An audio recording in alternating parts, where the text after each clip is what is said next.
Friday afternoon at a conference. You know how it often is, and I think this is commendable. I just did a quick head count, and oftentimes there are mainly participants, direct participants left by this point, but in fact there are more non or informal participants, because you've all been very engaged at this point, than there are direct participants. So that's good and a sign of interest in the topic, obviously.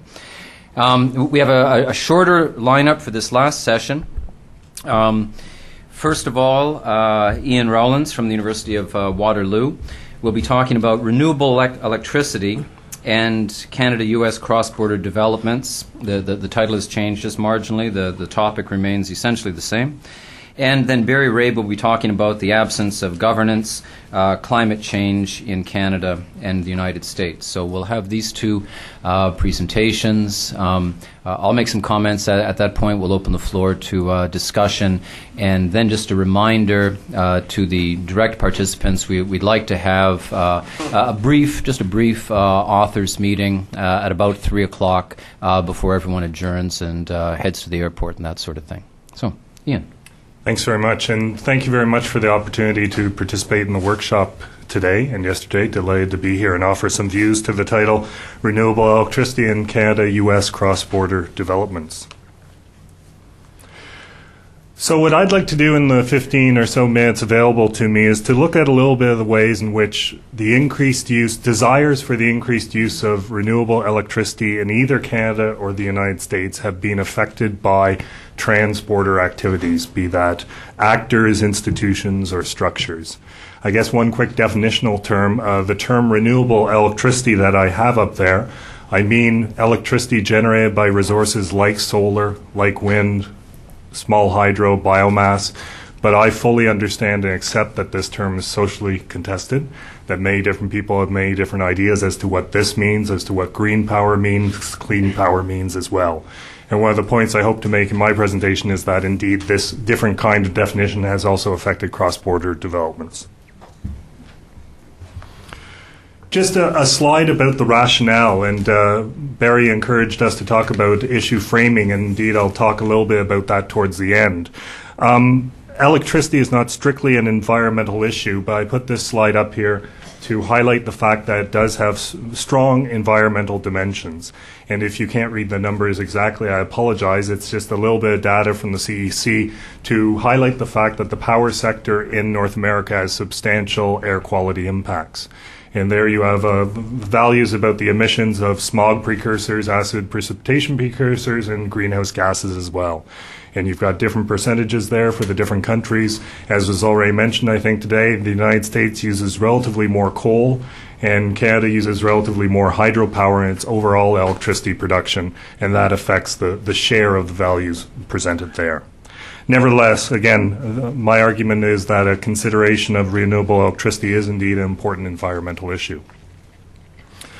So here's what I'd like to cover over the next little bit. First of all, a little bit about the context, something about why consideration of trans-border issues on renewable electricity is important to investigate. I'll spend a little bit of time on a case study related to New England and Eastern Canada, talk a bit about how cooperation has developed, what the potential for cooperation is, how it's developed, what the aspirations are, what I suggest the reality is, and something about the prospects as well. Time dependent, I'll flag a little bit about the Manitoba-Midwest relationship and also a little bit about the British Columbia-Western U.S. relationship as well. There are some other areas I could get into. Ontario, its southern neighbors, Alberta and its southern neighbors as well, and I'll just flag them very briefly. Towards the end, I'll come back with a few of the themes that have been laid out by our hosts for these couple of days and try to raise a few points that I see in this pattern of experience across the Canada-U.S. border on this issue and what might be some broader messages for environmental governance, and then very briefly some summary and conclusions.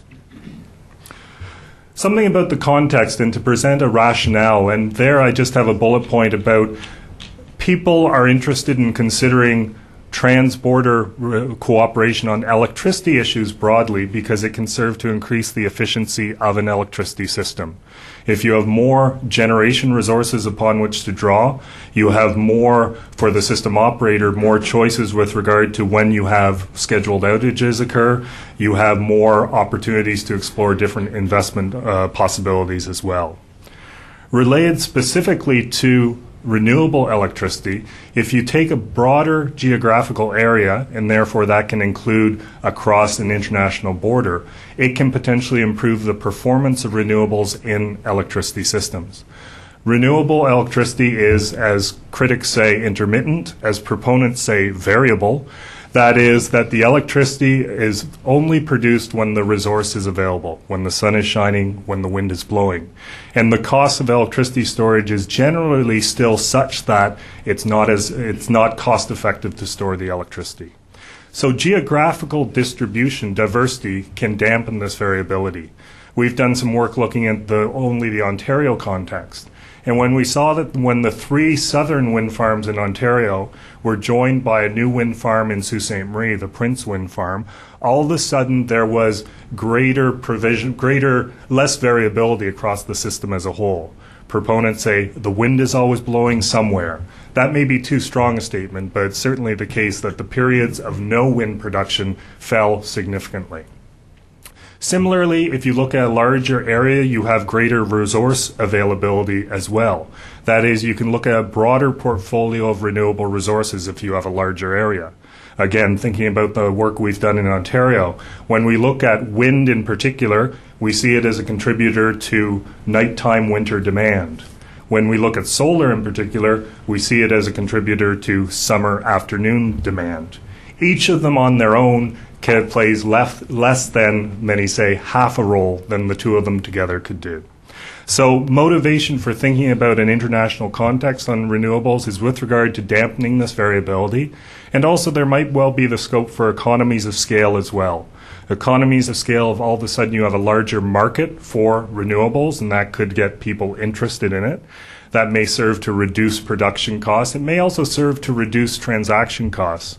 If you have, for example, similar kinds of procedural activities associated with permitting, for example, or at least similar kinds of approaches, there may be economies of scale in that way as well.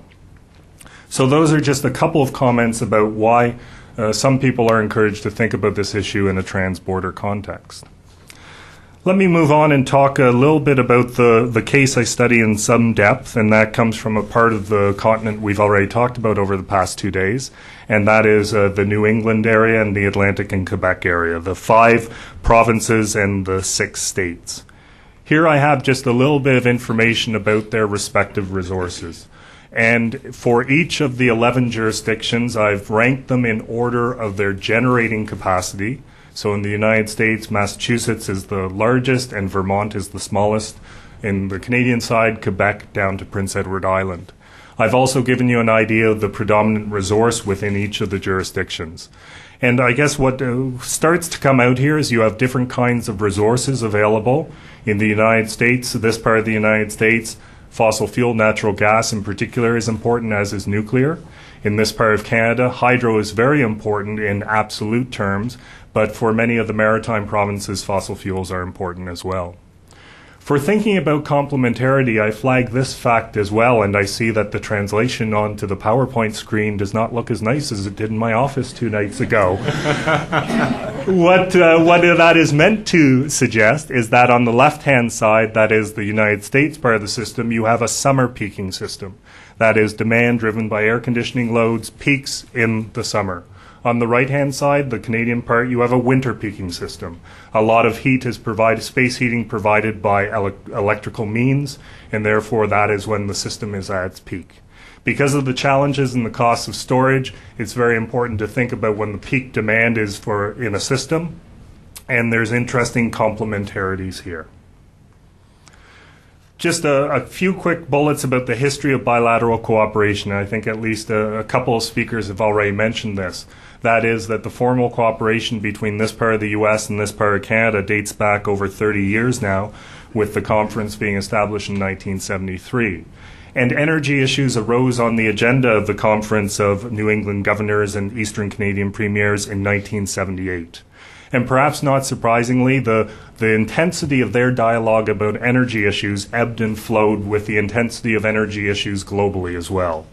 Late 1970s, early 1980s, high price for oil internationally, a lot of attention. As the price of oil fell in the mid-1980s, late 1980s, you had less attention accorded to energy issues. Interestingly, restructuring in the United States, that is electricity system restructuring, promoted encouragement again in the 1990s.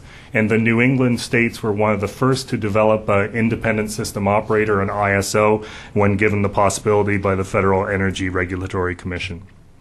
Specifically on the kinds of issues that I'm examining, in 2001, this group put forward a goal to have their electricity systems, I was going to say decarbonized, then I was going to say less carbonized, and I think the latter is not a particularly good term. Less carbon intensity in their electricity system, less CO2 per unit of electricity produced.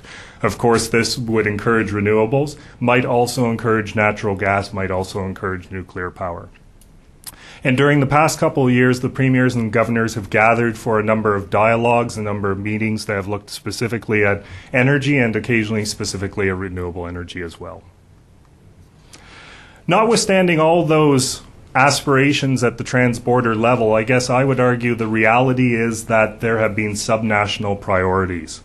We've seen, first of all, let me talk about Canada. We've seen a number of the provinces in eastern Canada and the Atlantic area develop particular policies for promoting renewable electricity. We've seen variations of renewable portfolio standard come into force, but often that's followed provincial priorities. In Nova Scotia, for example, there's an RPS target of 5% by 2010 and 10% by 2013.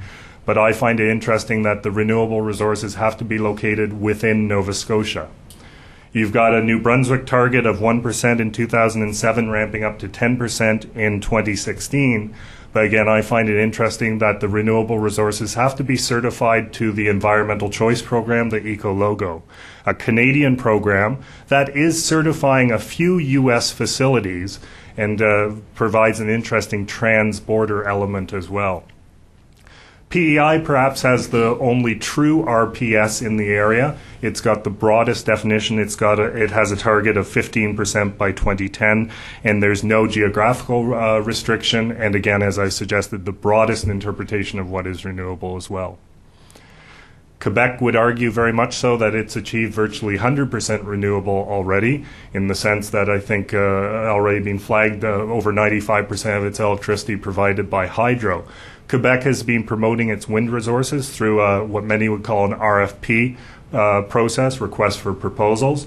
And what I find interesting with regard to this is that there have been local economic criteria associated with the RFP. For example, at least 60% of the total cost of each wind farm must be incurred in Quebec, and indeed at least 30% of the cost of the wind farm must be incurred particularly in the Gaspé and neighboring regions. If I turn to the United States, you'll also see that the RPS has been significant there. It's 5 out of 6 states have an RPS. Vermont has a goal rather than a standard. But there are different roles of hydropower. And I think probably clear to everyone that the presence of the neighbor to the north has influenced the way in which discussions on the role of hydropower have proceeded. We see Maine in its earlier RPS allow facilities rated up to 100 megawatts to be permissible. We see Rhode Island up to 30 megawatts. We see Connecticut and New Hampshire up to 5 megawatts. We see Massachusetts not allowing hydropower in its renewable portfolio standard. Of course, again, I've already suggested the presence of Quebec hydropower just north, and pardon the pun, fears of it flooding the market in the northeastern United States have certainly affected the way in which an RPS is being constructed here. Indeed, I find it interesting the way in which the ISO in New England is developing its own system for tracking extra-jurisdictional energy. My physics friends tell me you can't tell exactly where an electron comes from, but you can certainly track the input and output to an electricity system. interviews that I've done have revealed there's concern that Quebec and other players in Canada are identifying all the resources going into the United States as wind electricity when there may not be the substantiation behind it. Organizations like the ISO New England developing their New England Pool Generation Information System are trying to address this. Within this broad regional grouping, I'm seeing an interesting bilateral relationship emerging as well. And this bilateral relationship is between New Brunswick and Maine. These two entities have signed an MOU on electricity issues during the past year, and they've conducted studies on the potential for achieving joint goals with regard to electricity development. And it's certainly the case that each of them seems to have particular interest for forging a relationship here. New Brunswick is interested in developing its considerable wind resources and sees the New England market as potential. Also perhaps sees other markets as well, but certainly New England being there. New England because of its obligations not only through RPS, but perhaps the RGGI system as well. There's been a lot of interest in renewable resources there. For its part, the state of Maine has had some frustration reading secondary literature, has had some frustration from its involvement in the New England pool, feeling that it has often had to subsidize its southern neighbors, Massachusetts and others, who have used natural gas to generate electricity, which may have served to raise the pool price higher than it otherwise would have been. Maine has, amongst other resources, hydropower available there that is relatively lower cost. But in electricity system operators, it is often the last accepted bid is the one that sets the price. So it can be more expensive for customers than would otherwise be the case. There's also the potential interest for Maine to wheel New Brunswick wind to other parts of New England. And when you wheel electricity across your territory, that is, carry it on transmission lines, there can be revenues associated with that. So this is encouraging these two entities to talk about strengthening their transmission lines, the transmission connection between the two, and to explore the relationship as well.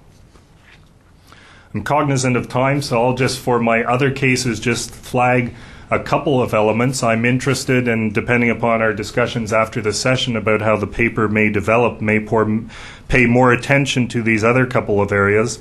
Manitoba and a number of its southern neighbors. Already there is a common independent system operator there, and there are other organizations as well, the Midwestern Governors Association and MRETS, which stands for the Midwest Renewable Energy Tracking System. For our studies, it may be interesting that there is overlapping but not parallel membership amongst these different organizations. So it may well be interesting to see how they each approach the issue in different ways. There are also differences about resource endowment that I can come back to in questions if people wish. A third case study could be with regard to British Columbia and the western states. It's already been mentioned about the size of California. Notwithstanding its achievements in energy efficiency, it certainly has significant electricity demands and has significant interest in renewable electricity as well. Could some northern neighbors help to provide that? That is certainly on the agenda. There are institutions there that are playing a role. And there's also the personal relationship that plays a role as well. Apparently, some Canadian premiers go weak in the knees at the prospects of a photo op with the Governator. Did I say that vaguely right? And my Canadian friends to bring up the hockey story quota to challenge the baseball story quota. Even a former NHL Coach of the Year gets a little bit weak in the knees when he has a photo with Arnold as well. Other areas that could investigate, and not to suggest that there's no activity in other places, Ontario and its neighbours, the extent to which it's interconnected with other systems is dramatic, is significant. And also for discussions more related to what we were talking about yesterday as well, Lake Erie is very attractive for offshore wind development as well. It's a shallow lake, relatively shallow lake with good wind speeds. Alberta and Montana, what I didn't mention in discussions of the Midwest is often desires there to be a strong, a powerful renewable energy provider. And I've seen language like the energy highway of the continent being proposed as well. This is a new intertie being developed, which might be particularly significant for the makeup of the system. Last few slides, and picking up on some of the themes that Barry introduced yesterday and presented to the participants in his paper a number of weeks ago. And the first slide I have is about the form of governance and encourage us to think about what kind of governance are we seeing. It's early days in this issue, but I would suggest that we're seeing predominantly soft law. We're just seeing things come onto the agenda, but we're seeing issues emerge, and I'm seeing three particular kinds of groups having influence. The governors and the premiers are certainly making declarations that are affecting the debate, that are helping to set the agenda. They're laying out ambitions, setting priorities, and establishing soft targets, if you will. An epistemic community that I think is having a considerable influence is that set of engineers that has been traditionally concerned with electricity systems. That is, as I've written there, the RTOs, ISOs, the regional transmission organizations, the independent system operators. The language, especially in the wake of the occurrence in 2003, is often about, quote, keeping the lights on, and an argument that these people have particular knowledge, particular expertise about how to do that. I've also written there that the design of REC markets, renewable electricity certificate markets, is important as well, and specialized knowledge possessed by economists, by auditors in the design of these markets is important. The way in which green power is defined is happening a lot at the local community level, and the way in which green power could be catalyzed is happening at the local, provincial, state level as well. An RPS has been dominant in a lot of different places in Canada and the United States, and indeed we were talking about diffusion of ideas earlier.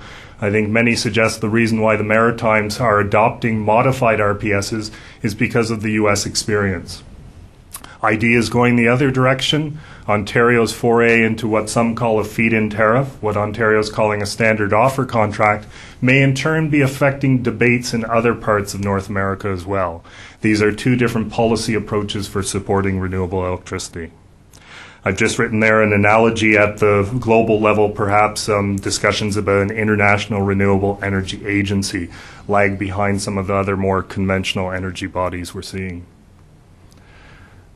With regard to the process of governance, traditionally in this area it's been dominated by policy professionals, and I would suggest this has been the case because of the complexity of the system, of electricity system, and also because of traditionally the closed nature of electricity systems. I mentioned the restructuring of electricity systems from the 1990s. Before that time, in most jurisdictions in North America, there was relatively little choice in electricity systems. You decide how much to use. You didn't talk about using different suppliers and going on different rate plans and the such. There is more of an opening, transparency about electricity systems now. And I would also say that this, what many have said is a conservative industry, is being pressed by new challenges and new paradigms. And this may encourage a role for elected officials to make bridges across different kinds of issues. So what has traditionally been the domain of policy professionals, there may be an opening for other kinds of participation as well. Something about geographical scope. Well, state, provincial, regional bodies in electricity have traditionally been very important. And that is, to some extent, a function of the nature of the commodity. That is, electricity losses with distance encourage this. As you transmit electricity over distance, you have losses associated with it. Of course, an alternative is to transport the fuel instead, but that is not always a possibility. And you've got a range of international organizations. These are mainly system reliability organizations that presently exist. And it might be interesting to compare this kind of map with the sorts of things that Deborah and others have presented to us and thinking about how the issue cuts across the border. What I haven't come back to explicitly on these slides is Barry's comment yesterday about issue framing. I guess I would just flag to that the issue may be framed in these kinds of geographic means, may be framed as often, I would say, a reliability issue, often an economic development issue, as my comments, I hope, would suggest, occasionally an environment or an environment health issue, and indeed some work I've done on the Ontario case follows upon earlier comments about timing that were made when the stars align in a nice way. And we saw Ontario's policy develop, many argue, because the stars were aligned in a particular way because of the way in which the issue was framed differently across time. With regard to the impact of governance, it's too early to tell. I'm delighted that Barry and Steve gave me a session where it's called The Next Frontier. So I can say that we're just exploring the impact that these sorts of cross-border institutions activities may have. Again, a lot of the movement is at the subnational level, with certainly the ideas going across the border having an influence. But I continue to maintain that the issue is critical. A last slide there is my contact details. Should people have an interest in continuing conversation on this or related issues, I'd always be delighted to. Thank you very much. Thank you.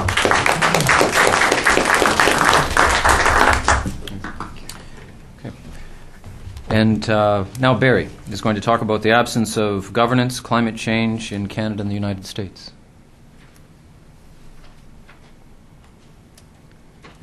Thank you, Steve. I should note that right before the session began, I was handed a note saying my time was limited to 2 minutes. And it was signed by all the authors who presented papers and had to contend with me as a chair, but I'll do my best.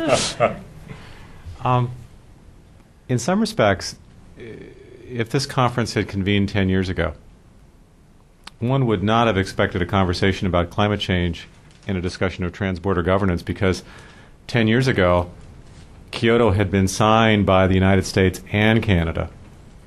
The thinking was that there would be an international regime in place that would draw two policy lessons. One from the American experience with sulfur dioxide emissions trading arrangements, that would be applied globally across all borders, and basically national and subnational borders would be irrelevant. And in turn, the thinking being that because of the experience with the Montreal Protocol for the depletion of ozone-depleting chemicals, would also be a model for technology transfer between nations, particularly developed and emerging economies. So much for learning lessons from the last environmental battle. Here, 10 years, more than 10 years after Kyoto, we find ourselves talking about climate change in many ways. In fact, beginning with, I believe, Tim's presentation, there have been at least 4 speakers, now 5 with Ian, that have made some reference to climate issues in their presentations. By my count, having reviewed the paper, there are at least 6 papers that make some reference to climate change, both in terms of the potential impact that climate change might have on a given area or arena of policy, and then this larger question of, well, how do we engage the governments of Canada and the United States, or subnational or regional units, on such a broad and overarching topic? And while I'll be arguing that we do see a lot of new policy development and the development of governance, this is an arena of incredible consequence, but for which right now there's an absence of cross-border governance. We begin, though, with a number of areas of general agreement.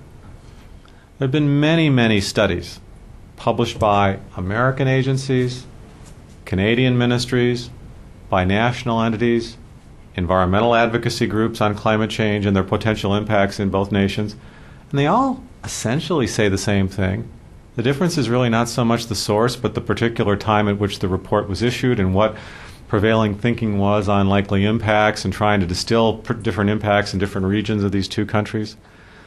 We've really seen a very active interaction amongst the natural and physical science communities in Canada and the United States, sharing information, sharing modeling, lots of co-authored papers, co-authored studies, collaborations on problem severity and likely impact. Reasonable people, reasonable scientists can disagree on some of the particulars, but a broad degree of scientific consensus. We would all agree that if you put American and Canadian emissions together, depending on the year, over the last 15 or 20 years, you're somewhere between 25% of the world's emissions and maybe 30 or 33%. That heading downward largely because of the growth, as is well known, of the emissions emerging from China, India, emerging nations, and all the rest. And interestingly, an early kind of common path. Both the U.S. and Canada were fairly involved on the international stage early on. The Toronto meetings chaired by former Prime Minister Mulroney in 1988. Early thoughts leading up to the run-up at Rio in 1992. Even the negotiating positions of the two nations going into Kyoto were remarkably similar, trying to get the best possible deal on sinks from forests, pushing for some kind of a trading system, the most favored kind of an arrangement. And of course, the famous instructions of Prime Minister Chrétien to watch closely what the United States were to do and stay within basically 1 percentage point of whatever the United States did, which is exactly what happened. Subsequent to that, also similarities. Both federal governments struggling with the enactment of federal policy. Much as Mike Kraft was saying at the end of the last session, we haven't had a lot of major new federal policy enactments in a whole series of environmental policy arenas in both countries. Certainly with regard to climate change, even though there have been infinite number of hearings and discussions and roundtables and all the rest, a sort of default, if you will, through decentralization, not unlike we've heard in the last couple of panels. And I think a real question 10 years after Kyoto, who is the binational institutional leader? Can we even begin to think of who is the leader institutionally, organizationally, on climate change governance between the two nations, much less formulating a joint position as Canada and the U.S. think about connecting with Mexico, the European Union, other nations around the world. Then, of course, there are points of divergence. On the one hand, after both nations signed Kyoto, we all know what happened. Canada ratified under somewhat controversial circumstances, but ratified and basically did nothing in terms of follow-up. By most accounts, Canadian emissions are about 25, 26, 27 percentage points above the sacred 1990 targets, where under Kyoto, Canada is supposed to be well under where it was in 1990 by the end of the current decade. Ironically, the United States, which we all know, spurned Kyoto. The Clinton administration never submitted Kyoto for consideration in the Senate. Was pulled by the Bush administration in 2001 without a bit of real serious discussion in the legislative chambers. American emissions are up about 15, maybe 16 percentage points since 1990. So very different paths. Interesting to then look at what happens subnationally, because as many of the presentations have pointed out, Canadian provinces have enormous latitude, whether it's moving into the energy areas that Ian has been talking about, or setting up different regulatory policies to attack almost any of the spheres imaginable or significant for producing greenhouse gases, transportation, industry, household, you name it. Provinces have tremendous authority and power to attack greenhouse gases if they wanted to use those powers. And for the most part, although there's some very recent developments that suggest a beginning of the turning of the ship, minimal policy development on the Canadian provincial side. On the American side of the ledger, moderate to substantial constitutional authority, but you throw in things like the Commerce Clause of the Constitution, which actually would have made a couple of the provisions that Ian was just talking about in Nova Scotia and New Brunswick probably illegal under the U.S. Constitution. Some constraints.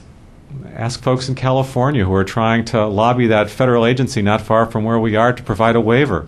There are big federalism questions and big constitutional questions about just how much power states have, and yet in many respects, many of these states are using those powers fairly actively and aggressively. Cap and trade programs, renewable portfolio standards, which Ian has already discussed, and related activities in energy efficiency.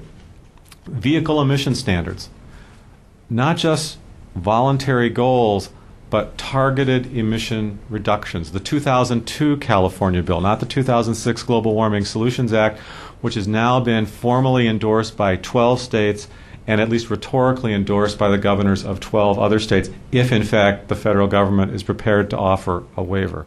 Statewide reduction targets that take the form of statutes, not just a report that hopes that at this level could be achieved, and litigation. The elected offices of state attorneys general aggressively looking at every possible way they can try to embarrass the federal government or force the federal hand to act. So interesting points of divergence there. This may be a little hard to read, and I don't want to push it too far, but it's one way to begin to look at points of policy divergence. If you look at emissions growth trends, in the last year for which we have reasonable data on states and provinces is 2003, arguably 2004. The numbers aren't going to change all that much in the last few years. I have a very simple dichotomy, high versus low emission states, those above the American mean of 15% and those below. And then I put together, you'll see the formal listing in the next slide, a list of 8 major climate policy alternatives: carbon tax, renewable portfolio standard, cap and trade, mandatory vehicle standards, and some others, and ask, what have actual states been doing in this regard? Well, you see, 29 of the states are relatively low, 0 to 1 from the menu of 8 policies. But 22 states have 2 or more of these in place. And a good number of these, and it's not just the Californias of the world, have 3, 4, 5, 6, in some cases, 7. And a fairly large infrastructure in state capitals to begin to deal with and address some of these kinds of concerns and issues. Just from the domestic politics aspects of this alone, this suggests all kinds of distributional issues. Relative winners and losers in terms of emission trends, relative winners and losers in terms of policy capacity, and whole questions of how the federal government ultimately works with individual states, and all the rest. We shift, whoops, uh-oh. I really did mean 2 minutes. Sorry about that. Similar metric for Canada. Obviously, you see the differences with the 15% rate. The only 2 provinces below 15% in terms of emissions are Manitoba and Quebec. That's partly due to the hydro legacy, but a whole series of other factors. But notice the policy differences. You have only 1 province, and that's the relative newcomer. Those are the relatively new policies, some of which actually haven't taken final legislative form. But I'll assume that those are going forward. Beyond British Columbia, the remaining provinces fit into the low policy development category. We could quibble about measurements and what constitutes an acceptable policy tools, but basically we're talking about policies that have some kind of regulatory provision to them, some kind of a target, some kind of penalty for noncompliance, as opposed to purely voluntary arrangements and kinds of goals. So it begins to raise questions of differential capacity, to be sure. Now, another way to look at this, and we've seen lots of maps, these will be the last 2 maps of the conference, I believe, are those states or provinces that have made some commitment to a cap and trade regime. You see color on those states or provinces. There's been some level of commitment, but the real action, of course, is here. These are what Ian referred to as RGGI, the Regional Greenhouse Gas Initiative, which is 8 months away from launching the world's second carbon cap and trade regime, following on the heels of the European Union emissions trading system. You have 10 states that have been working in collaboration for 4 years to put this into operation, and they're looking for partners, for provinces, for other states. And then, of course, as a couple of presenters, including Don Alper, have mentioned, you have this Western Climate Initiative, which involves these states and is beginning to involve serious discussions with British Columbia and actually a Mexican state as well. And so very interesting questions about collaboration and partnership, because so much of this is embedded in energy. And as Ian has pointed out, there are these tremendous interrelationships across the Canadian-American border in this regard. Renewable portfolio standards. We might quibble on some of the definitional issues, but using the true terminology, take a look across the 49th parallel. Anything in green has a renewable portfolio standard. Ohio signed one into law on Monday of this week.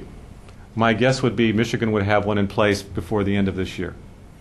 In Canada, we can again quibble about Nova Scotia and New Brunswick, but you either have no policies or very different kinds of approaches. Renewable portfolio standard, again, being, as Ian was suggesting, a mandate that if you generate or produce electricity in a particular jurisdiction, you have to reach a certain level of renewables by a certain year, or else you're breaking law, or else you're penalized or punished in some way for not complying.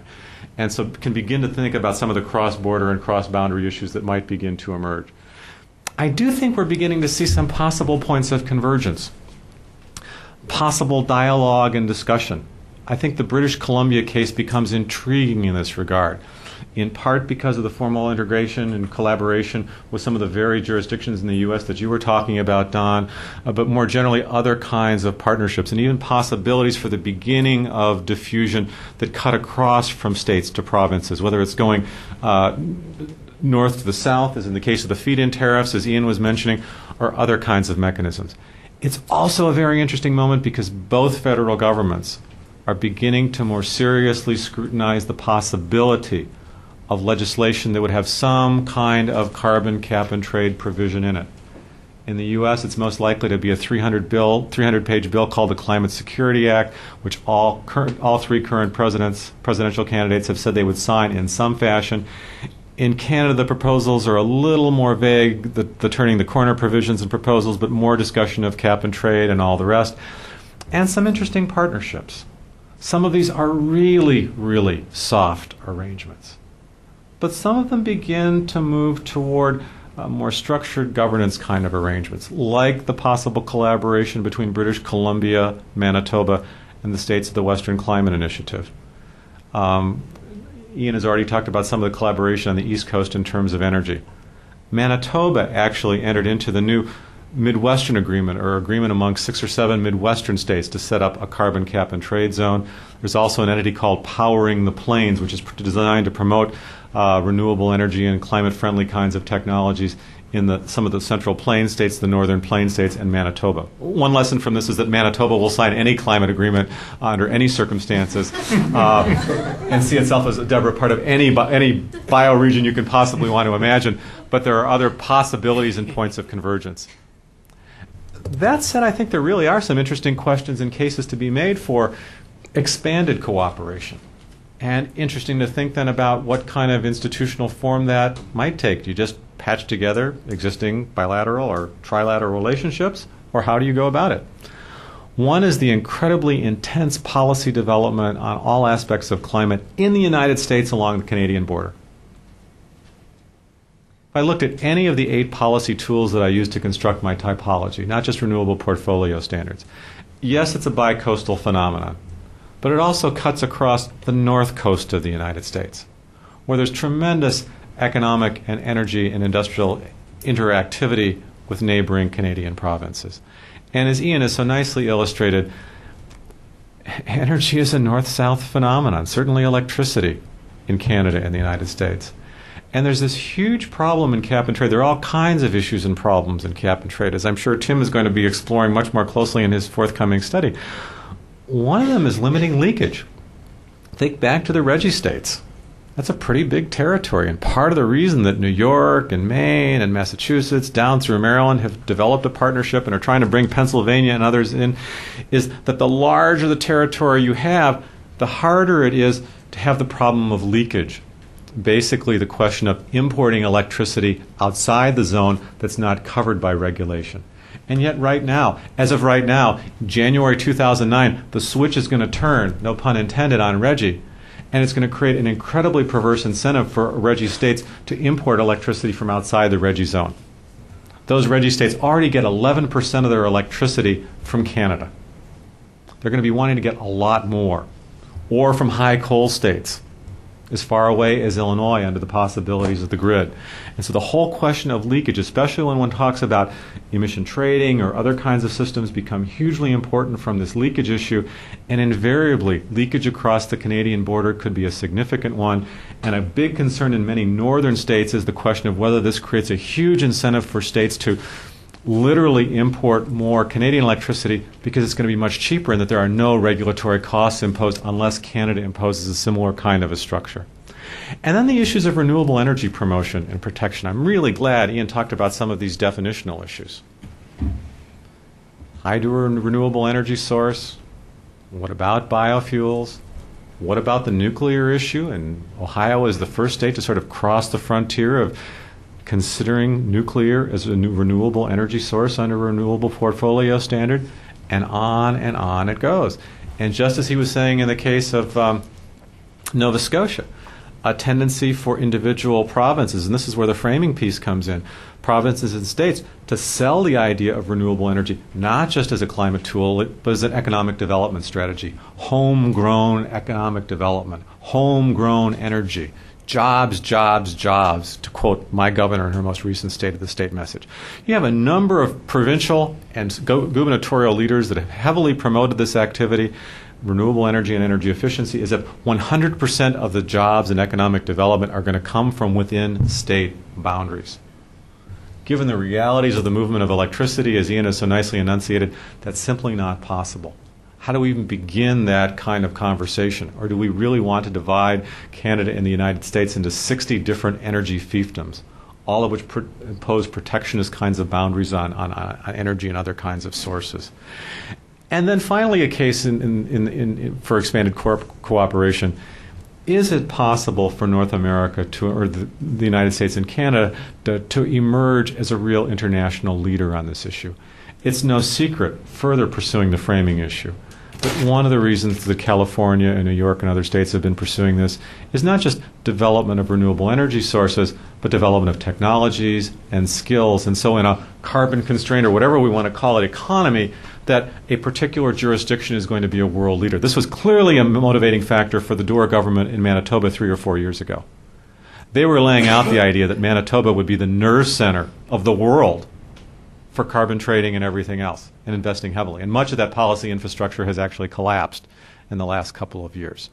But interesting to think of, what might the possible synergies be if, given the amount of technological prowess and energy potential and all the rest in Canada and the United States, what a North American leadership role, particularly bringing in Mexico, might actually look like. That said, the case against expanded collaboration is just kind of daunting. Again, who is the institutional leader on this issue? Run the alphabet soup of institutions and entities that have been talked about in the last 24 hours in this room. Are any of them prepared to assume serious binational leadership in this arena? What would it take? How serious are cross-border policy discussions? I talked earlier about the real epistemic community in the science arena. Much less so on the policy front. I produced a project, a report yesterday in conjunction actually with last year with Congressman Hamilton here at the Wilson Center on congressional hearings and looking at basically 30 years of American congressional hearings on climate change. You wouldn't know Canada exists. And ironically, when you look at a lot of Canadian deliberations on climate change, serious federal and subnational, you wouldn't know the United States exists. I love going to the C.D. Howe Institute, but I'm tired of being invited to be the one American to talk for 10 minutes about the U.S. and then head out, or going to a Pew Climate Center event and having one Canadian brought in for 10 minutes to talk about Canada, and that's the end of the cross-border discussion, as if it doesn't happen. And yet that's basically the way policy discourse has been operating. We've been talking a lot about this notion of staffing and policy entrepreneurs and the mezzo level and innovation and all the rest. I would argue here there's a fundamental difference. Many, many states, particularly those lodged along the coasts, the North Coast, the West Coast, and East Coast, have big-time climate policy capacities. 6 to 10 to 14 policy professionals who understand the workings of carbon cap and trade, have thought extensively about climate policy issues, are in many instances the sources of the ideas and pulling together the coalitions. I've written actually a fair amount about this. A lot of staffing capacity in these states.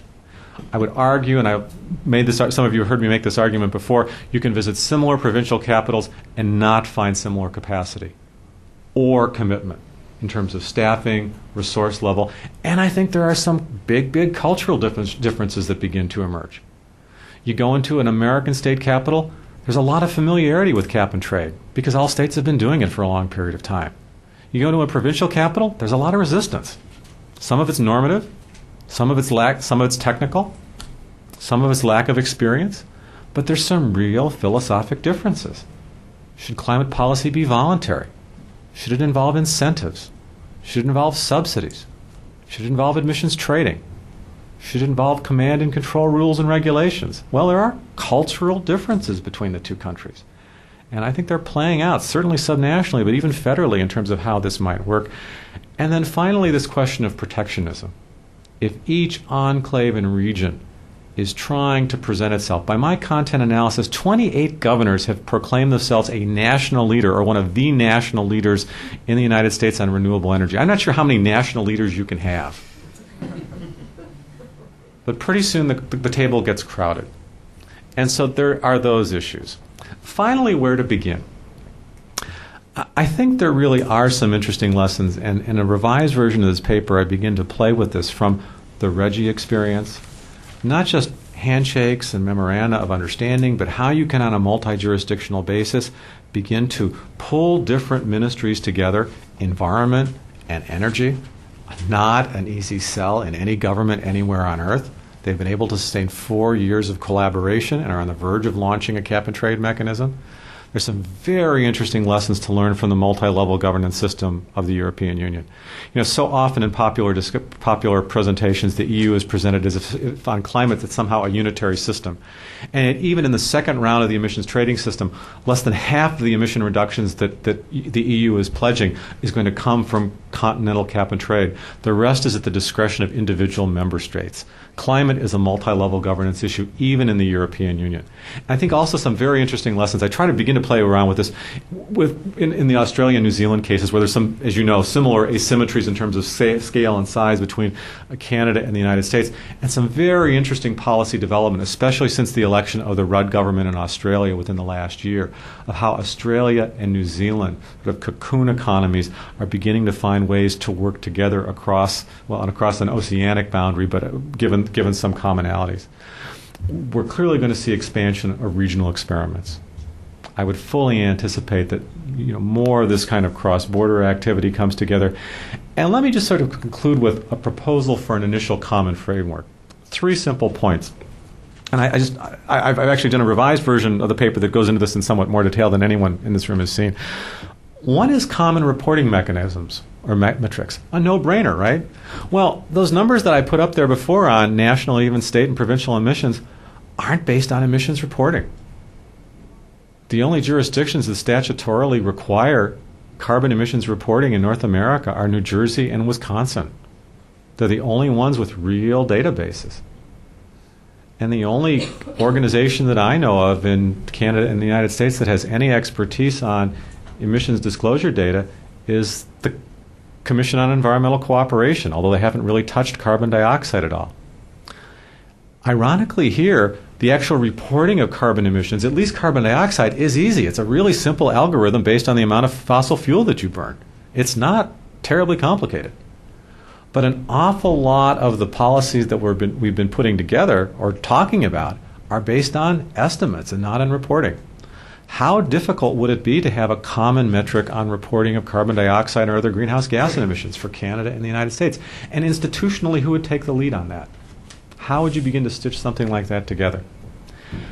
Tying in with Ian's comments, how difficult would it be to establish a common definition of renewable energy and metrics to allow for trading of renewable energy credits, RECs, across state, provincial, or national boundaries? What if Nova Scotia and Maine start talking with one another and trading credits to try to satisfy their renewable portfolio standards? Right now they have very, very different definitions. While they're trying to harmonize them, as Ian correctly points out, they can't trade with one another. Many states can't trade with one another because there's not a common metric or tool. Again, this isn't terribly complicated stuff, but the politics is really, really tricky, in part because of the promises that subnational leaders have made to their home units to deliver the goods and the dangers of this decentralization. And then finally, what about the possibility of an interactive cap-and-trade program? I find it fascinating to watch the RGGI exercise and realize that we could have, in the next couple of years, before any federal carbon cap-and-trade law would be passed and then put into operation in Canada or the United States. And I still think we're a long way away from being able to launch one of those systems in either Canada or the United States. We actually could be looking at an interactive trading system between the eastern United States, the RGGI states, the western states, Sacramento, up to the north and down to the south, and possibly credit trading with the European Union. Hop, skip, jump. But perhaps, ironically, no connectivity with Canada. So if I was generating carbon emissions in Ann Arbor, and as my students would tell you, I generate a lot of them, and Steve Brooks, who's probably closer to my office than anyone in this room, across the Ambassador Bridge in Windsor, wanted to work commonly on a renewable energy project or a carbon cap and trade mechanism, we couldn't because this darn national border. But I could trade credits with Don Alper in Western Washington or Mike Kraft in Green Bay.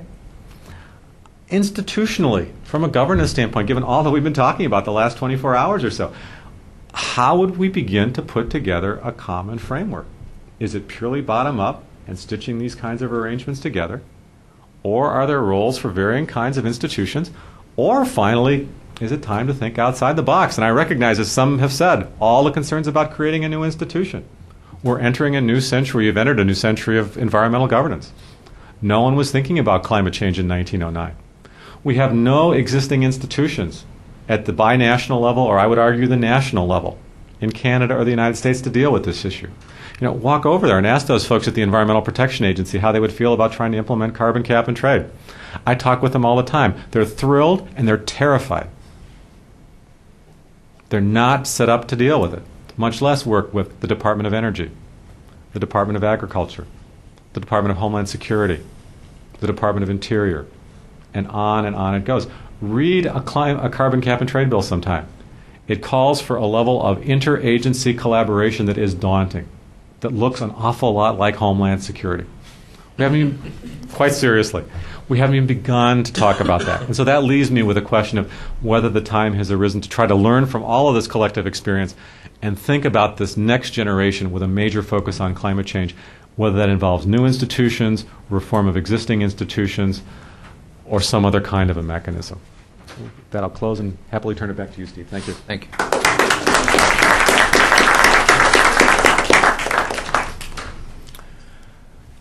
Okay, I'm going to switch hats for a minute, and I'm no longer chair of this session. I'm now the discussant, but my comments are very brief because I want us to have sufficient time to talk about these papers, and then I'll make some closing remarks, more in the way of musings and reflections than perhaps systematic conclusions about where we've arrived after 2 days. But first, a couple of comments about Ian and Barry's paper.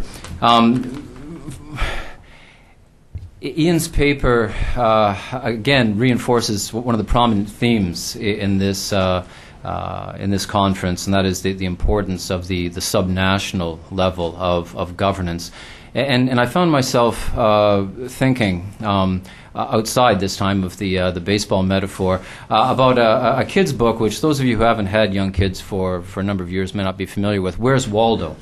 And I found myself thinking, where are the feds? Where are the feds? They're somewhere, but they're sort of hidden in the picture. They're not prominent. They're not out front. They're not in the center of where the action is.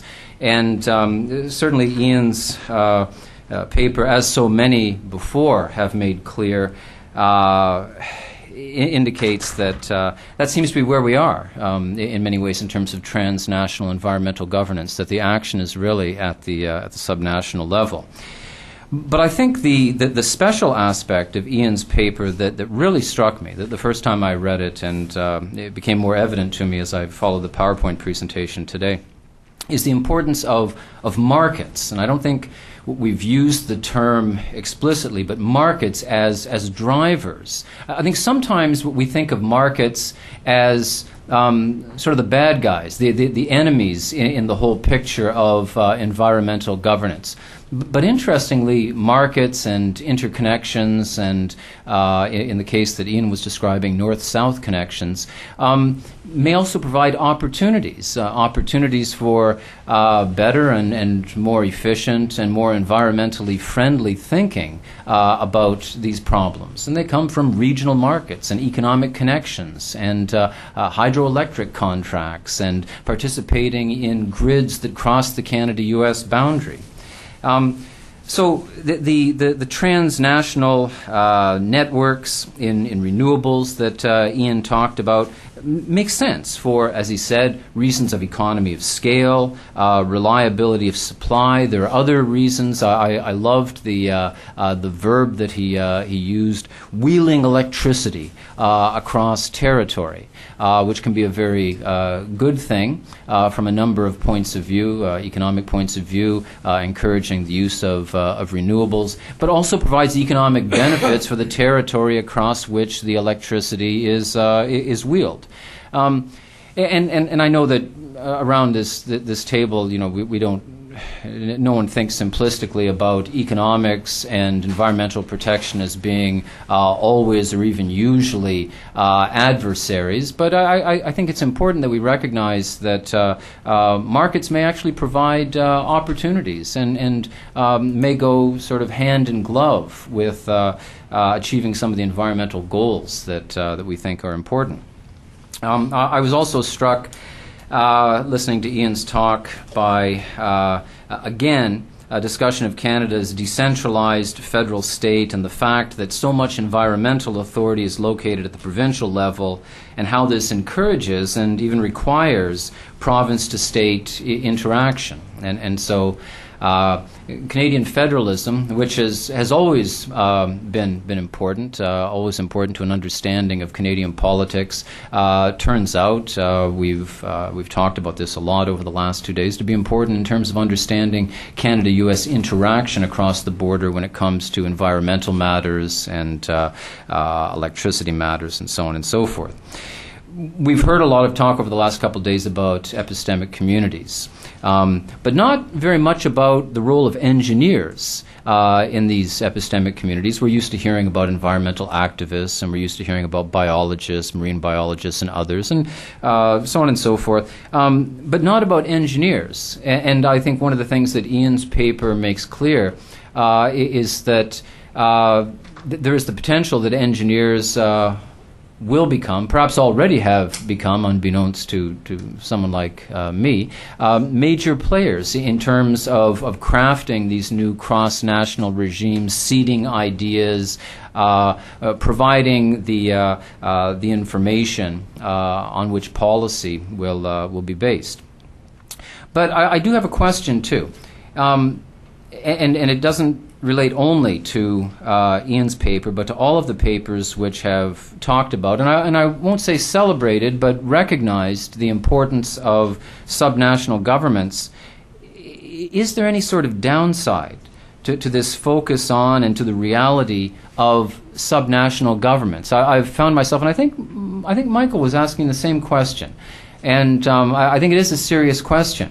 Is it possible that we can reach where we want to go without relying on national governments to play a major role at some point? And I think that was Barry's conclusion as well, as he was thinking about, well, where does the next century take us? It looks like some progress is being made on the subnational level.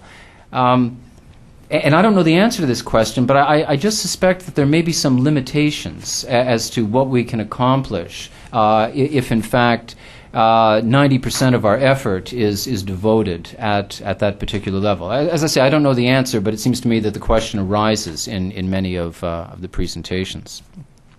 And now about Barry's paper on the impact of climate change on cross-border environmental governance is indeed something that popped up in, I think by your count, Barry, 5 or 6 of the papers over the last 2 days. In some ways, I think some of us perhaps didn't expect that it would be as prominent in these discussions of boundary environmental governance as it has turned out to be. But I think there is now a consensus that it's very much in the room and is not likely to go away.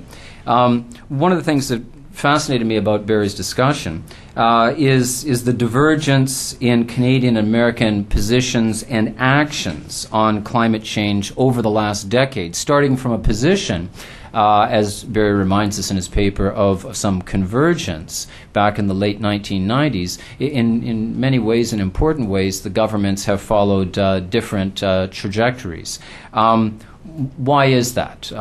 Lots of reasons why: institutional, cultural.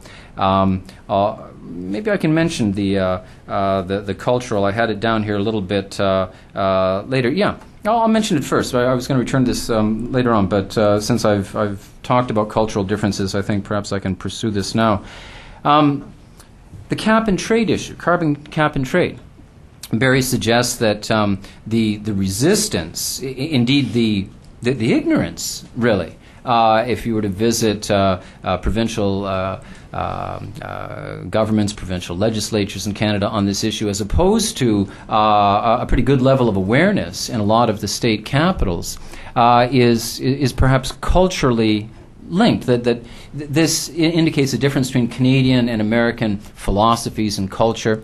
And that may be true, but I have a feeling that it's due to something else, and that it may be due to the greater opportunities in the American political system at the state level as at the national level for individual lawmakers to engage in that old thing, entrepreneurial politics, and to get interested in an issue, to help build a reputation around an issue, to be an active committee chair on a particular issue, and related to this, the fact that interest groups in the United States are just a lot more active, spend a lot more time on lawmakers at the state and the national level. And so I think that it may actually be the institutional differences in governance between Canada and the United States more than the culture, although the two things are obviously linked, that helps to explain the fact that cap and trade and, there's just a lot more resistance or lack of awareness in Canada than in the United States.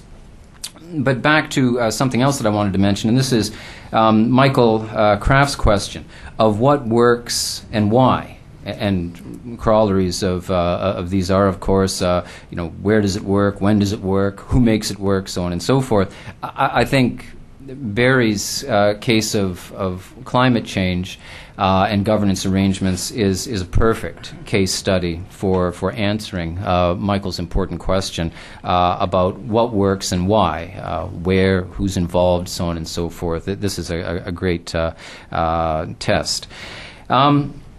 I also want to mention, and I found myself thinking about this, hadn't thought about it before after I read Barry's paper, but I was thinking about it during his presentation, about high gas prices. We all think about it these days.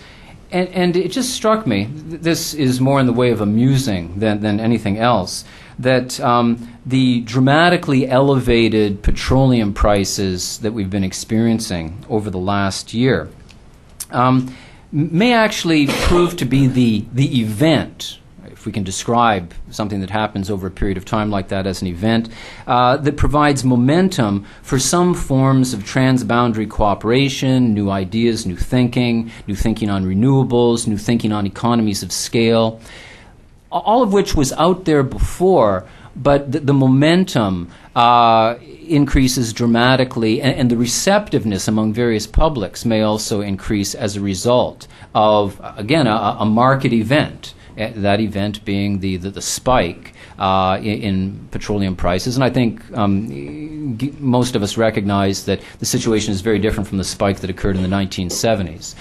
That the spike now is accompanied by a huge and growing economy in China and India, vastly greater world demand for petroleum and for other natural resources. It's just a different situation from the spike that occurred in the 1970s, which was followed by a real sagging in international petroleum prices. So again, the importance of the market, I think. Finally, a last point. Barry mentioned common reporting mechanisms.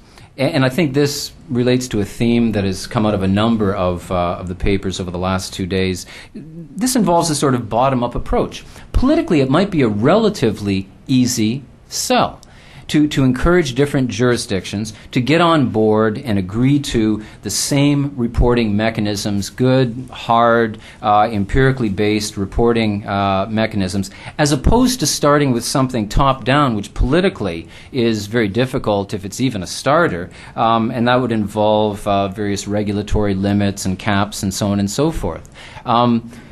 Perhaps this is the place to begin. Again, it's bottom-up. But it's based on science, it's based on hard reporting requirements, getting the information out there, convincing people to accept that it's hard and it's legitimate, okay? And then next steps can follow from that. Politically much easier than trying to sell hard regulation and this sort of thing. So I think both of these papers amplified important themes that have come out of the last 2 days and provide us with nice themes that we want to make sure we weave through what is eventually a volume based on this conference. I have some remarks, but I'm going to hold fire on those for now because I think we should go directly to comments and questions related to the papers. So the floor is open. Don? An observation, and it falls a little bit on what Stephen was talking about. It strikes me, maybe more so after listening to the last two papers than even previously, that one common thematic that makes this conference perhaps and maybe environmental transboundary governance into the 21st century different than in the past is really to do more with this economic environmental nexus.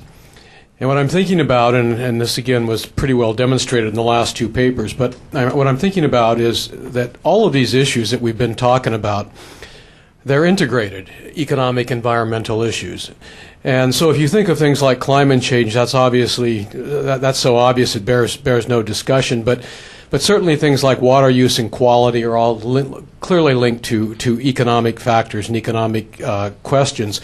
Things that we didn't talk very much about that show up a little bit in my paper, non-water environmental issues like forestry or habitat protection, all relates to tourism as well as the forest industry, and again, incredibly important economic issues. Deborah's paper about cross-border regions. Perhaps much of that got started with the notion of economic regions, but obviously the linkage there between environmental and economic regions is so obvious. So what I'm suggesting is, and maybe this is already built into to you guys thinking about this whole project, is that we're beyond the old days when we talked about economics and environment. We often talked about a kind of trade-off between market-based solutions versus government actions, and that was kind of the relationship between the two. And it just seems to me that what we've moved into is a completely different kind of world in which those old sort of formulas don't fit anymore. And the new formula is that environmental issues are economic issues and vice versa. And I think all of the papers have demonstrated that quite well. Would either of you like to comment on that? No? Yeah. And then the gentleman at the back. Yeah. Hi, I'm Cindy Warwick from Foreign Affairs and International Trade Canada. And of course, when I say my affiliation, you can guess that the lines that have jumped out to me: where are the feds? National government not taking initiative. National instruments lead to winners and losers. And I think it's been interesting both to hear some of those overarching comments and also to hear the richness of some of the work that's been done underneath those comments, and to question some of those initial jumps. And one of the examples of something that's been presented here today earlier by Deborah was this idea of how the federal government, for instance, was working through that provincial forum that you mentioned. One of the initiatives that it's caused me to think about as well from my work in transboundary water is the IJC's International Watersheds Initiative. And that is the IJC empowering their boards on the ground in the region to work with local communities and such. And how do we conceptualize that in the idea of scale? Is that a supranational initiative because it's empowered by a binational body that is the independent IJC? Is it a federal initiative because the IJC is empowered by federal governments? Is it a local initiative because it's trying to work from the ground up? And how do we look at, I think, scale and the different actors are becoming more complex all of the time, and how do we talk just about subnational and national in the richness of this context, and what's in some ways I guess the advantage of doing it? And I think from my academic background, one thing I would call for and see the need for it was a bit more the political ecology of scale, and not necessarily saying that these are sort of subnational actions, but how do we break down in that forum who is participating and what power is coming through, who is creating that forum and why, and who is able to access and use that forum to put agendas forward. I think as well as questioning this idea of what is national, subnational, and such, with the idea of that richness, the idea as well, subnational, not all the provinces or even within a province have the same power of facilitation, or even if you're talking about where is the federal government, Environment Canada versus other ministries or whatever, we different players at different times and facilitated well within their different spheres. And I'm just wondering how we bring more of that richness to some of these overarching conclusions. Can I just take your comments very much? And I mean, of course, in reaction following my material, of course, the National Energy Board is pivotal in a lot of the things I talk about, and time didn't allow me to dig into it. But maybe following upon one of Barry's points about the common definition, and there might be interesting juxtaposition. I'll say something about the Canadian one, then pass over to Barry, who knows much more about the American one, may want to follow up. On the Canadian one, though, the Constitution gives the provinces a lot of scope in this area, obviously. But the feds have done something very interesting for the development of this, and that is through their licensing of TerraChoice, the eco-logo, and facilitating transnational, cross-Canada discussion on what, quote, what is green, my quote, not there, and developing a standard for low-impact renewable electricity, and then doing green procurement for federal facilities along those lines.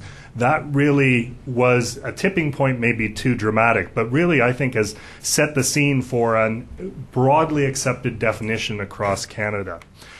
Whereas in the U.S., and I'll just say something very briefly, my more modest knowledge of it suggests that the challenges of developing a national goal, a national renewable portfolio standard, for example, has then served to encourage the subnational exploration. So maybe I take your comments very much, and it remains a challenge to look at these interactions, and we'll continue to think about it.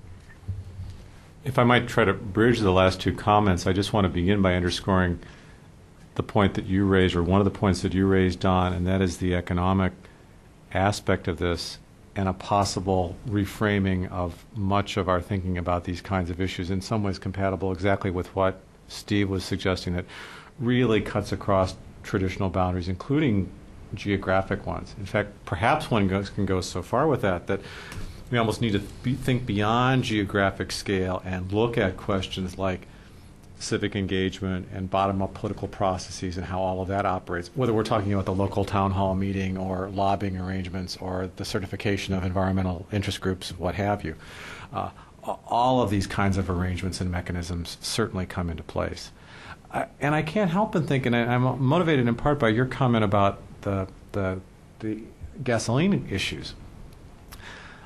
On the one hand, if you look at the U.S. experience, the current debate over gasoline underscores the difficulty that the United States has confronting these issues head on. I mean, if we do surveys of economists and policy analysts, I would argue that the best way to deal with climate change, not even cap and trade, certainly not regulation, but it's a carbon tax. Only two jurisdictions in Canada and the U.S. that have aggressively pursued it. One is Boulder, Colorado, and the other is British Columbia. Not necessarily representative of a larger trend. And if you look at the statements of the junior senator from New York and the senior senator from Arizona, both of them who say that they're talking about a new generation of climate policies, one of their big plans is proposals is to repeal the gasoline tax for the summer, which is very, very tiny. And yet, embedded within all of that are some really significant possibilities as energy prices invariably go up, again, regardless of region. As new technologies and new players like engineers begin to come in, I do think we're talking about a different kind of a dynamic and a different kind of politics. And one last point, just on the climate change example, I think Steve's comments are spot on. And a huge driver for this is not just the cultural dimensions, I quite agree with his interpretation, but some incredible coalition politics you see in both red states and blue states. Really unusual kinds of coalitions across professions, across interests. And perhaps we're in the process of redefining how we think about environmental protection, which is certainly different than the 1970s, certainly different than 1909, certainly different than 1955. And therein, I'm not sure the institutional mix we have fits particularly well with that kind of politics, but so be it. The gentleman at the back first. Charter and freelance correspondent. I'm sorry that I only can arrange attended with him in the beginning and the end. But I think both sessions are very important. Yeah. If I say something now, probably please forgive my ignorance. First is this: when we talk about governance, I think these two countries treaty is signed 1909, and it's quite different now.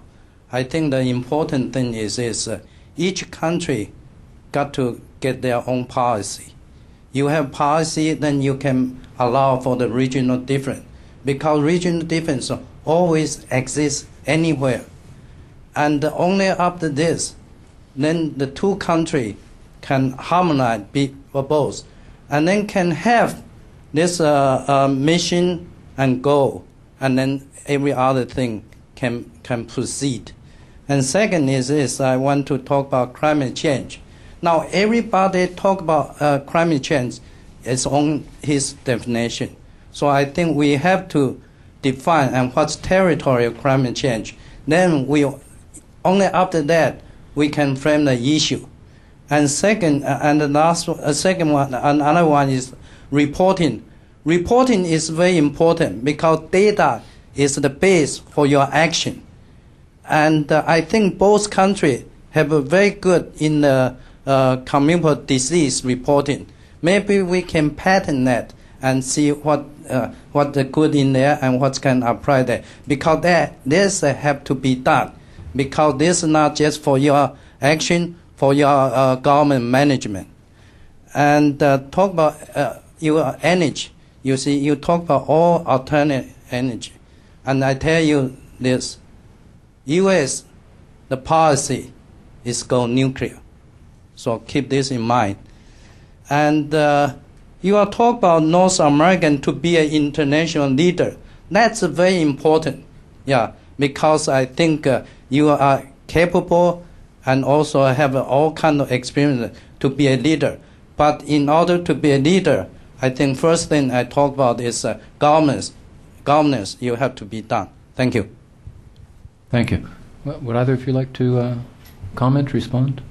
Just several very rich points there. One I would just respond to directly, and that is your discussion of public health and institutions of public health as an interesting model. We really haven't talked much about the issue of environmental health or environmental degradation impairing human health, and yet I would argue, if one looks back over the last century, the Walkerton and Milwaukee moments notwithstanding, one area where we really have achieved significant outcomes, I would argue, is in the environmental health arena. And frankly, an enormous amount of that comes from public health institutions or those that have been woven into environmental protection agencies.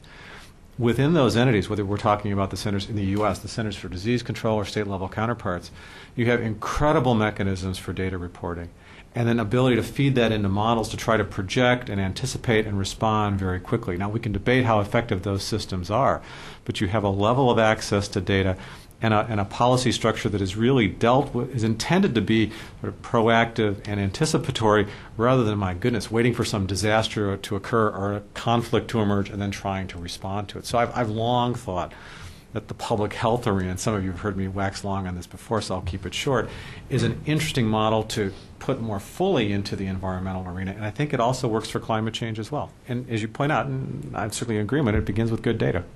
I would like to enhance your public health. I tell you, after here, this country in the 60s is protect environment, and 70 is preserve human resources. And after EPA and OSHA established, we increased large school of public health. Before that time, only few school of public health. And what you talk about, or the issue you talk about, is in the school of public arena. Thank you. Can I just respond to the many rich points, as Barry said, the nuclear point, and to supplement your comments, observations about the United States. And I hear Barry's comment about the Ohio legislation, which sounds intriguing as well, or the debate surrounding that at least. And in Canada, there is a resurgence of interest as well. Some have gone so far as to call it a nuclear renaissance there, with Ontario thinking about it, New Brunswick thinking about it, Western provinces as well. And interested in policy studies, one thing that that I find intriguing is the way in which the framing of the issue has occurred, and the Nuclear Association has presented it as a clean air option, has been very effective. And in the regulatory discussions in Ontario now, the debate about costing and when you're looking at a plan 25 years in the future and how you cost things, I think will be very influential in how the debate unfolds. I think Senator Not sure I want that promotion. Commissioner Olson. When the present commission came together something over 5 years ago, there were 3 brand new U.S. commissioners, a relatively new Canadian commissioner, and yet some experience in the other 2, all from diverse political and professional backgrounds. And when we sort of got to know each other, one of the first issues we were faced with was the watershed initiative. And we could go either of 2 ways. One, to sort of impose from the top that kind of policy on top of the boards that we supervise along the boundary. We chose to make it a bottom-up process using private organizations where they existed and had some success, and it's turned out to be absolutely the right way to look at it. It's subnational, however you want to characterize it. Fact is that I think it'll be successful along the entire boundary to the extent that the succeeding commission will, I think, follow our lead. I think we've established that kind of a precedent. That spills over into our nearshore concerns and non-point source. The only way that we can really clean up the Great Lakes nearshore-wise is to recognize the watershed, the echo business that we're talking about, and recognize that all the political subdivisions, everything from municipalities and townships and every kind of political subdivision in both countries is going to have to be on board to make that work, because they all contribute to it, but many of them don't recognize or choose not to recognize that they do.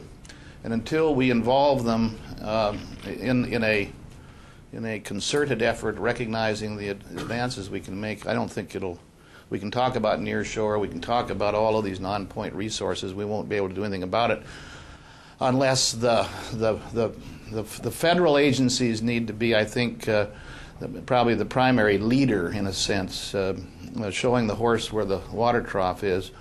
But you can't, they're going to have to drink themselves, I think, to use a rather poor metaphor. Thank you. Mark, please. Oh, excuse me. Did you want to respond? Question for Barry. Toward the end of your talk, you were talking about the cap and trade, and the folks at EPA being, excited and terrified at the same time about that. And I was thinking that the concept is not one that's foreign to them. I mean, they've dealt with this before. And you outlined a whole number of factors in your presentation about what's challenging about the issue from a climate change perspective. From that, but what's so different about this as opposed to what they're used to, and why does this terrify them? I appreciate the question. At one level, there's an enormous literature on cap and trade. And much of it simply presumes because it's market-based, it self-implements because it's market-based. And yet, I would argue there's a pretty significant difference between the SO2 experience of 1990 and any conceivable kind of cap and trade, because in the case of the SO2 experience, that began in 1990 with very, very good data. It was concentrated on a finite number of basically coal-burning power plants, which had a long-standing history of regulation and regulatory oversight by federal, state, and regional entities. As you begin to move to more expansive definitions of cap and trade, Europeans are talking about including aircraft emissions. We're talking about a larger body of point sources all the time. We're also looking at questions of carbon offsets. And so, if you grow trees and I generate carbon, can we work out an arrangement? This just becomes a lot more complex. Now, the RGGI experiment is an interesting one in that, for the most part, they've confined it to the kinds of entities that would be regulated under the SO2 experience. But almost everywhere else, we're talking about a broader number of entities, more uncertainty, more unpredictability. And my point is not that it cannot be done, but it is just simply the complexity and then the fact that we haven't even begun to think about how to adjust or adopt governmental institutions to contend with this. And the structure of the Environmental Protection Agency is essentially now as it was at the point of creation, where it was a badly fragmented agency on medium and regional and other boundaries almost 40 years ago. It hasn't changed very much. The staff's not a whole lot bigger. The budget's not that much bigger. It's probably smaller in real terms. And you graft this huge set of responsibilities on it and call for interinstitutional interactions, it gets tricky. One further illustration. On the one hand, California is portrayed as climate nirvana. Well, two aspects. California has done everything except a carbon tax. And California is making incredible promises about how easy and cost-effective this transition is going to be. And one of the most interesting battles in Sacramento right now is, given the fact that the 2006 Global Warming Solutions Act was signed into law on Treasure Island with all kinds of celebrities surrounding the gubernator, right before the run-up to the 2006 election, credit claiming on both sides, Republicans and Democrats, they all wanted to go to an election having signed that bill. That bill is only 14 pages. It's almost Canadian-esque as legislation goes. It's really short. But it talks about cap and does not talk about the and trade. And so one question is, the governor, who's been discussed twice now in this panel, read that legislation after the election and said, well, of course, we have the power to pursue and trade, and wanted to hire about 25 policy professionals to work for the California Air Resources Board and figure out how on earth you do a statewide carbon cap and trade program. Legislature said, not so fast. Cultural issues in the U.S. too, Steve. We want to see regulation. We want to see you, Governor Schwarzenegger, go after the low-hanging fruit and impose tough regulation before we're prepared to think about cap and trade. In fact, there's some legislators in California who argue that cap and trade is an environmental justice issue. Talk about it as an environmental racism and look at distributional aspects. So there are technical issues, Mark, but I think there are also political issues that for the most part just never get addressed, in large part because those disciplines, including political science, that are really good at dealing with these kinds of issues have largely punted on these, and the presumption has been, well, it's market-based, and so it's diplomats. Bless you. In my lax way, I've allowed us to bump right up against 3 o'clock. Bill, did you want to make a quick comment? I was going to ask you a question. No, go ahead. We've got a quick. We always have time for a quick question. As somebody that's hung up on transfer of ideas going across the borders, I can't help but get stuck on this. The fact that, Ian, you're talking about RPS ideas flowing north and south. Barry, you're talking about cap and trade as an idea that never got across the border. And so I'm trying to figure out which ideas are able to go back and forth, which ideas are not. And you guys have suggested maybe cultural issues, maybe institutional issues. Steve, you said that. And I'm wondering if it's something even more simple, and it's just RPS is very easy to grasp. It's 10% by such and such a date. Cap and trade, you got to explain. Maybe the simpler the issue, the simpler the idea, the more likely it is that it can cross a border. Kim? Actually, cap and trade has found its way to Canada, just not in greenhouse gases. We've had cap and trade in a number of fisheries since, I think, the late 80s, early 90s. So that kind of cancels out the cultural argument as well, perhaps. So it's still an open question. And I'd also flag that PERT and GERT and the pilot emissions trading regime, which was sort of Ontario and others activity, I think, someone help me, days from the mid-90s, something like that, and GERT in BC as well. So point taken, and I don't know the answer. It's interesting to see how some of these ideas flow. And I agree very much. RPS, many maintain, took root because it fits with a conventional understanding of markets and so on. And the notion of competition amongst producers in order to access a market fits well with conventional North American ideas about capitalism, some maintain.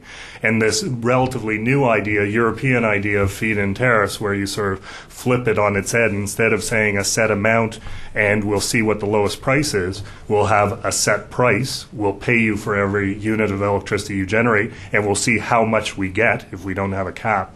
A different way of doing it, caught hold in Ontario, catalyzed by a California political entrepreneur, and sort of the stars aligning at one point. It was very much because just the executive director of a particular agency took leave.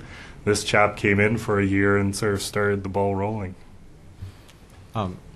Just quickly, and this maybe go back to, Bill, your point about the sort of perception of different policy choices and policy tools. And first of all, Tim, I'm glad you raised that, because clearly in fisheries and other areas we've had experimentation with this. I would argue, though, that when one looks at PERT and GERT and others, there has not been carry-through on any of these in the Canadian context. Not a legislative cap. Not a real cap. And actually in the U.S., difficulty of really building much beyond sulfur dioxide. The last time the Clean Air Act amendments were amended were in 1990 when this was put into place. So the diffusion has been limited in both contexts, except for the RGGI and all the rest. Bill, on the sort of policy choice tools, I do find it striking that what the policy and analysis community and the public want seem to be inverse.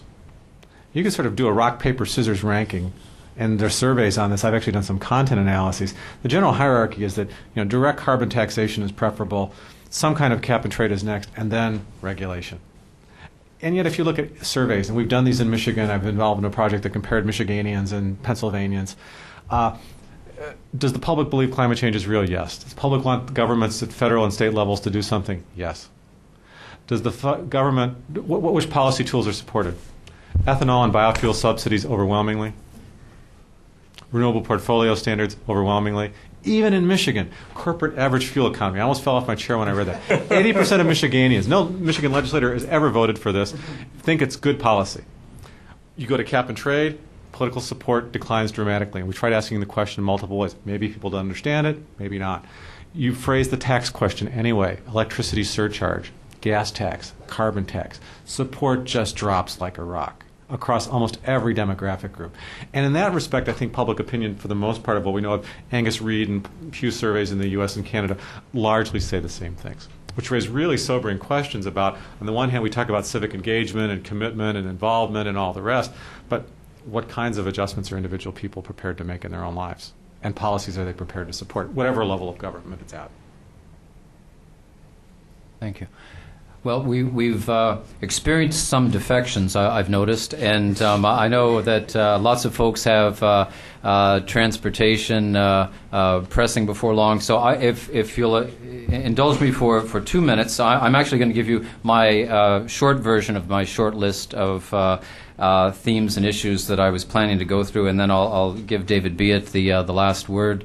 And much of what I wanted to say simply involved summarizing themes which have been emphasized over the last 2 days, and I think we've heard probably enough of that. Michael has done an admirable job in critiquing the papers and summarizing the themes. You heard Barry's introductory remarks yesterday, so you have, I think, a pretty clear sense of the theoretical framework that we're trying to use in this project. So I just want to mention a couple things which I think have been emphasized a little bit less. First, if I may, 100 years ago, or almost 100 years ago, at the time of the Boundary Waters Treaty signing, I think we might have been able to say that transboundary environmental governance was about the three shuns, really: irrigation, navigation, and rehydration, by which I mean drinking water or drinkable water. And they're all still important almost 100 years later. But as we knew coming into this, and as we've been made even more aware of over the last 2 days, this agenda has been joined by issues of power generation, climate change, invasive species, pollution, water exports, lake levels, recreational uses. The picture is just more complex. The agenda is more complex, and not surprisingly, the institutional network is much more complex as well. One of the issues which arose at least once, I think it was today, involved politics and ideology. And when it was mentioned, I think it was you, Michael, who mentioned it. It struck me as if someone had dropped a brick on my head. Here we are sitting around the table, and most of us are political scientists, and we we shouldn't ignore the fact that politics and ideology and who's in power and sort of what's happening in terms of the climate of public opinion, that these things matter a lot. And as Michael reminded us, a lot happened in a short period of time toward the beginning of the 1970s in terms of environmental legislation and the institutions to implement the laws that were passed. So again, I think this relates to what was described as the fortuitous alignment of relevant factors. One of those relevant factors is obviously who's in power, where, whether it's in Sacramento or Ottawa or here in D.C. Just two other quick comments. On this whole business of hard and binding arrangements and institutions versus soft law and less formal negotiations and arrangements, as I've been listening to the conversation on this over the last 2 days, I've really been struck by this. Because, if I may mention Mark's paper, I was thinking as you were describing the advantages, Mark, of non-binding agreements, how James Madison would have looked at you and said, "You got to be kidding, okay? You need hard law. You need institutions. People are going to cheat. You can't trust them, you know?" And of course, everybody who works within the rational actor model will also fret and worry about cheating and so on and so forth and suggest that you need to rely upon something hard. You need institutions. You need penalties that can swing into operation if people misbehave in various ways. And yet, interestingly, we've been talking a lot about the possibilities associated with something other than the thinking related to the Madisonian model, but gentle coercion and persuasion, I think were your words. And that's interesting. And apparently, based on empirical studies, it seems to work in some cases. Okay. So maybe Madison didn't have the final word on everything, as it turns out. Related to this, the other Mark Spruill-Jones, when you were asked about RAPs and why and when they work, I found it interesting that you mentioned formal protocols. And yet, of course, many of the paper givers have concluded that non-binding agreements, soft law, and so on and so forth are also effective in certain circumstances. So this is related to the point I just made. Maybe there is no one-size-fits-all model then or way of proceeding in order to get where we want to go. And then finally, and I think this really came out of Barry's presentation, we've been talking a lot about Canada and the United States and interaction between Canada and the United States. But of course, we need to pay attention to other jurisdictions as well. Lots of watersheds, lots of rivers in Europe, and even before the European Union became the European Union, after it was the European Community, and even before it was the more integrated European Community that it had become by the 1980s, there were a lot of bilateral institutions and agreements and multilateral institutions and agreements relating to rivers like the Rhine and the Danube and the Seine. And I mean, these are major rivers and important watersheds running through Europe. So there's something perhaps that we can learn from the European and the European Union experience, as we also talk about transboundary environmental governance here in North America. So with that, I'll turn things over to David for the final word. Well, thank you, Steve, and thank you, Barry. Thanks for putting this together and rounding up these authors. It's been a great 2 days, and I've learned a lot, and I really enjoy programs where I can learn a lot. I mean, it's one of the nice things about working here. I'd like to thank Michael, too, for his excellence in analyzing these papers and giving us some more questions to look at. To Foreign Affairs Canada for their support, to the Canadian Embassy, and to the University of Michigan for their support. We will, as we said earlier, put a summary of this on our website, and we will try to put links up, and the PowerPoints will be there. We aim to use this page as a resource, and when the book comes out, or when approaches are made to that, we will put links there as well. So keep looking there. I'd also like to say this was one of the sort of emblematic of what we do here, trying to encourage dialogue across the border from Canadians, Americans, for academics and policymakers, and to the point that Don made earlier, to really try to get business involved too. It's often business is the missing link, and they're the ones who are affected by it, and we need to get them at the table as well. So for those of you who can stay for the book wrap-up, I think Barry and Steve want to talk to you. Otherwise, safe travels.